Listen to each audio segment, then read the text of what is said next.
C'est la première fois que je parle de webtoon sur Anigawa. Si vous ne savez pas ce que c'est, pas de soucis, voici un résumé rapide. Un webtoon, ou autrement dit un manhwa, est un manga coréen. Comme indique son nom, un webtoon est publié sur internet. Comparé à un manga, le format est différent, tout est en couleur sauf exception. Si vous voulez plus de détails, je vous conseille fortement la vidéo de Shiro que vous pouvez retrouver en description. Avant de passer au premier webtoon, laissez-moi vous dire que vous pouvez retrouver mon Twitter et mon Instagram en description, et ça c'est calé. Bienvenue dans ce format nommé Anigawa. Découvrez ou redécouvrez des animés, mangas, manhwa et bien d'autres. Long ou court, connu ou paumé, japonais ou coréen, il y a de tout. Kichi, c'est désormais à toi de jouer.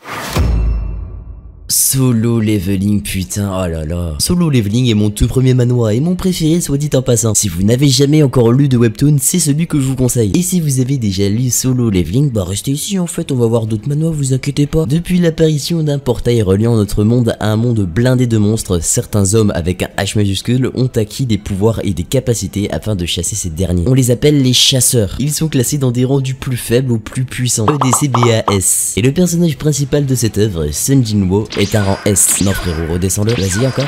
Parfait. Oui, il est de rang E, le rang le plus bas. Tout le monde le traite de nul, le pauvre bébou. Cependant, il est légèrement plus fort qu'un humain normal. Un jour, Sun Jinwoo rentre dans un donjon avec d'autres chasseurs. Le donjon de rang D se trouve être au final un donjon de rang S. Ouais. Les voilà donc complètement bloqués dans un donjon hyper dangereux. Hélas, aucun n'a le niveau. Eh, vous avez vu ces dessins, ils sont incroyables. Ouais, ça va, pardon, je voulais juste détendre l'atmosphère. Tous ces sous, soit par la fuite, soit parce qu'ils se font tuer. Alors que Sung est au bord de la mort, paf, il se réveille à l'hôpital avec une jambe en moins et un truc en plus. Ce truc, c'est une capacité qui lui permet de se transformer en un joueur, une sorte de jeu vidéo, mais dans la vraie vie. Inventaire, quête, mais aussi la possibilité de level up, ce que n'importe quel autre chasseur ne peut faire. Il y a quoi maintenant? Déjà que Sun Jinwoo est déterminé à faire les donjons malgré qu'ils sont vraiment pas ouf entre nous, imaginez ce que cette nouveauté va lui apporter. Je veux pas vous spoiler, mais bordel, quelle évolution! Un scénario original, des personnages attachants possédant un flow hallucinant, sans parler des monstres. Des dessins super beaux accompagnés d'une colo sublime. Bref, Solo Leveling a tout pour lui. Commencez, vous ne le regretterez pas, ça se lit super vite. Ce webtoon est disponible sur divers sites en VF. Tapez scan Solo Leveling sur Google et servez-vous. Pour le moment, une saison contenant 110 chapitres est disponible, car oui, tout webtoon fonctionne en saison tel un anime. Nous suivons Dokja qui se traduit par fils unique ou bien lecteur. Dans ce webtoon, c'est lecteur. Depuis des années, il est l'unique lecteur d'un long roman. Quand tout à coup, Dokja arrive enfin au dernier chapitre. N'ayant pas de thune pour soutenir l'auteur, il décide alors de le remercier avec un message. Et surprise, l'auteur lui répond: j'ai été en mesure de finir ce roman grâce à vous, j'ai même gagné une récompense. Et aussi, le roman va être monétisé. Dès la publication de l'épilogue, elle prendra effet. Et je voudrais vous envoyer un cadeau spécial pour vous remercier. Pouvez-vous me communiquer votre adresse email? À cet instant précis, le monde change. Et comment ça, Kichi, il a juste fini un roman? Ouais, je suis d'accord avec vous, sauf que le roman que Dokja vient de finir est devenu réalité. Oui, tout le roman va se passer désormais dans la vraie vie. C'est pas incroyable là? Celui c'est ce qui va se passer ensuite. Cependant, il se souvient pas de tout. J'ai hâte d'en apprendre plus sur l'auteur, voir l'avancée du roman, l'évolution de Dokja et enfin découvrir le protagoniste du roman. Bah non, ça en fait on sait déjà. Ce webtoon est très original, possède pas mal de suspense et de très beaux dessins. Omniscient Rider Viewpoint est disponible sur Scantrad avec 14 chapitres à l'heure où je vous parle. Merci à eux pour leur taf au passage, ainsi que cette magnifique découverte.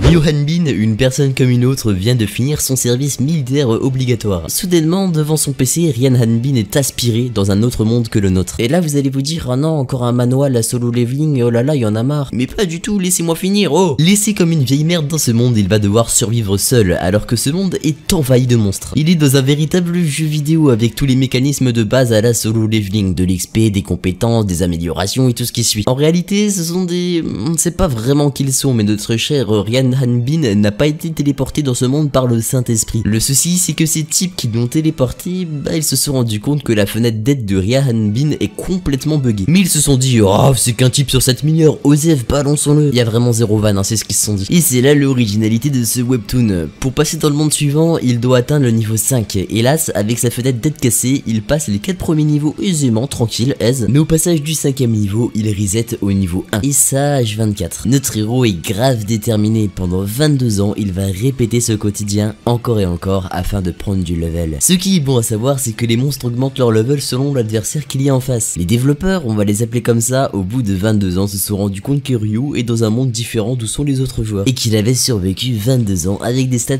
pourries. Et il décide donc de le... Ah bah non mais vous croyez vraiment que je vais vous dire la suite? Vous êtes fous quoi? Tout ce que je peux vous dire, c'est que l'originalité, les monstres et les personnages qu'on voit par la suite sont très stylés. Otherwa. Bref, Bref, en tout cas, c'est disponible en tapant scan ce qui est à l'écran sur Google. Pour le moment, il y a une trentaine de chapitres. Il possède un scénario classique à la Solo Leveling, mais avec sa petite touche d'originalité et des beaux dessins. Slave B, alors là, c'est mon coup de cœur, je dois l'avouer. On part dans un monde avec un roi, des esclaves, des monstres et tout ce qui suit. Nilo, un petit garçon mi-elfe, mi-humain, est retrouvé par un couple d'esclaves en plein milieu d'un bain de sang. Cette femme va récupérer l'enfant afin de le sauver. C'est d'ailleurs elle qui l'appelle Nilo par la suite. Dans ce monde, être esclave signifie être maltraité puis mourir. Son père, entre guillemets, car oui, c'est pas son vrai père, vous l'avez compris, finit mort empoisonné, tandis que sa mère change de maître et est donc transférée ailleurs. Dans la maison, seul Nilo et ses deux sœurs restent. Il va devoir agir très rapidement pour que ses deux sœurs ne finissent pas esclaves. Et pour ça, il doit obtenir le diplôme de l'Académie Exacnum, exactement comme a fait autrefois l'actuel empereur Muren. Ce webtoon est très prometteur, il possède une histoire qui change de d'habitude et ça je souligne fort ce point fort, et trop de fort dans cette phrase mais c'est fort, voilà. De très beaux dessins et un univers riche, je trouve également que ça avance vite, tout s'enchaîne à une vitesse fulgurante. J'aime beaucoup Nilo, le héros principal, j'ai vraiment hâte de voir son évolution car il rigole zéro. Vous connaissez les bails, pour le retrouver vous tapez Slave B sur Google et paf. Bon, ce webtoon, il fallait que je le mette en fin de vidéo. Je préviens directement, âme sensible, s'abstenir. Le personnage principal est un ado qui a zéro respect envers ses parents, suicidaire qui reste enfermé chez lui H24. Mais soudainement, sa famille, soit ses parents et sa petite sœur, meurent dans un accident de voiture. Chae-yoon, le héros principal, se retrouve seul et déménage donc dans un bâtiment. Et pour faire bref, le monde se transforme en monde apocalyptique avec tout un tas de monstres terrifiants. Shen-yoon se retrouve bloqué dans l'immeuble avec ses voisins, car oui, tout est clôturé. Mais où est passé le concierge? C'est vrai qu'on note que c'est pas ouf comme phrase de suspense. J'en sais peu sur l'œuvre pour le moment, mais je peux déjà vous dire que ce webtoon m'a mis mal, hein. Dès le départ, on a le droit à une ambiance glauque et puis des monstres qui font vraiment peur pour le coup. En tout cas, pour les plus courageux d'entre vous, hein, gambattez, Sweet Home est disponible sur Webtoon avec une vingtaine de chapitres. Transition. Et bien voilà, j'ai essayé de varier un maximum le style de Webtoon. J'espère que vous y trouverez votre bonheur. Je le dis jamais, mais un petit partage, c'est rien pour vous, mais vraiment beaucoup pour moi, ça m'aiderait énormément. Alors voilà, pourquoi pas, moi je pose ça là. Dites-moi en commentaire quel est votre webtoon préféré, ça m'intéresse vraiment. En tout cas, on va se laisser là-dessus. C'était Kichi, j'ai que ça qu'à dire. Et quoi donc? Ouais, ou trop là.